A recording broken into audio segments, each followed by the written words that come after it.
El Niño impacte notre planète de façon majeure. Ce phénomène océanique du Pacifique équatorial affecte en effet le régime des vents, la température de la mer et les précipitations.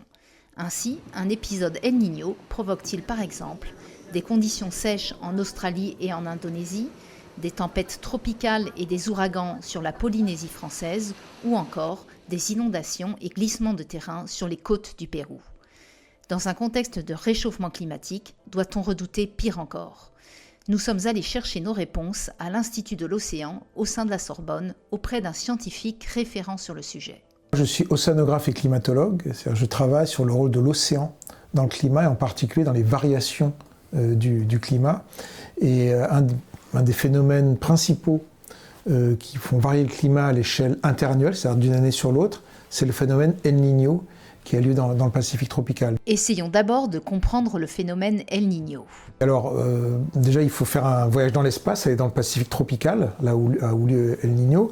Alors dans ce bassin pacifique, il y a plutôt vers l'Indonésie des eaux chaudes, à la surface de la mer, ça dépasse 30 degrés. Par contre dans l'est du Pacifique, au large des côtes de l'équateur, là la température de surface de la mer est plutôt à 22 degrés. Et cette différence de température, est-ouest, fait une différence de pression dans l'atmosphère qui engendre les alizés. D'accord ? Et ces alizés font remonter des eaux froides dans l'est du Pacifique. Vous voyez, donc on a un système qui s'auto-entretient. Certaines années, ce système se dérègle. Par exemple, ça va être un petit affaiblissement des alizés. Du coup, il va y avoir un peu plus d'eau chaude qui revient dans le centre du Pacifique, donc moins de différence de température, encore moins d'alizés, etc. Le phénomène s'enraye en fait. Les alizés s'affaiblissent. L'eau chaude revient dans le centre et dans l'est du Pacifique, et donc il n'y a plus de remontée d'eau froide, et la convection atmosphérique qui était au-dessus de l'Indonésie se déplace dans le centre du Pacifique. Donc tout ça, c'est ce qu'on appelle un événement El Niño, et ça a lieu tous les 3 à 7 ans à peu près. Mais pourquoi El Niño est-il un événement cyclique ? Ce qui se passe, on peut le voir un petit peu comme un tas de sable. Vous savez, un tas de sable, vous mettez du sable, il ne se passe rien, vous mettez du sable, il ne se passe rien, puis à un moment, vous rajoutez un peu de sable et fiouf, le sable descend. Ce qui se passe dans le Pacifique tropical, c'est qu'il y a des accumulations d'eau chaude qui ont lieu plutôt dans l'ouest du Pacifique en profondeur, vers 300 mètres de profondeur. Cette eau chaude va s'accumuler pendant quelques années, et le phénomène que la nature a trouvé pour l'évacuer vers les plus hautes latitudes, c'est un événement El Niño. Donc en fait, il se construit peu à peu, et puis à un moment, il a lieu, et il s'arrête, et puis il se reconstruit. Et le réchauffement climatique dans tout cela ? Alors, de façon plus large, la question de l'interaction entre le changement climatique et El Niño, il y a 3 points dont on peut parler. Un qui est avéré, un qui est une question de recherche et un qui est trompeur.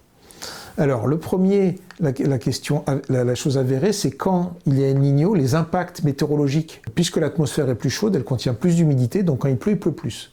Donc les événements de précipitation extrême liés à El Niño sont plus intenses du fait du réchauffement climatique, ça on l'observe, on le comprend. On voit aussi par exemple l'effet sur les coraux.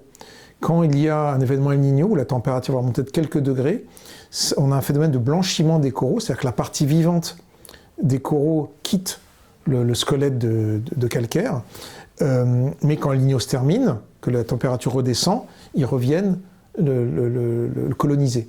Donc maintenant, avec un climat qui se réchauffe, la plage où la température va être inférieure à la température nécessaire, le seuil, sera moins long. Donc on va avoir moins de chances de repopulation après un événement El Niño. Donc certains coraux peuvent mourir du fait de pas assez de temps entre 2 événements El Niño pour recoloniser le corail. La deuxième, et ça c'est lié à la question que vous posiez, c'est est-ce que El Niño lui-même, sa fréquence, son intensité, sont modifiées par le changement climatique ? Donc ça aujourd'hui c'est une question de recherche. On ne sait pas répondre parce qu'on ne connaît pas assez bien le phénomène, on manque de recul dans le passé parce qu'on n'a pas assez bien observé, chaque El Niño est différent, et donc de distinguer ce qui va être l'impact de l'homme sur des variations naturelles, on n'y arrive pas encore. Donc aujourd'hui, on ne sait pas répondre à cette question. Et le troisième, c'est de dire quand il y a El Niño, ça augmente le réchauffement climatique. Mais en fait, le Pacifique tropical, c'est un quart de la surface de la planète, donc quand il y a El Niño, ça affecte un quart de la surface de la planète, donc la température moyenne de la Terre, elle augmente, géométriquement. Mais ça va être pendant 1 an.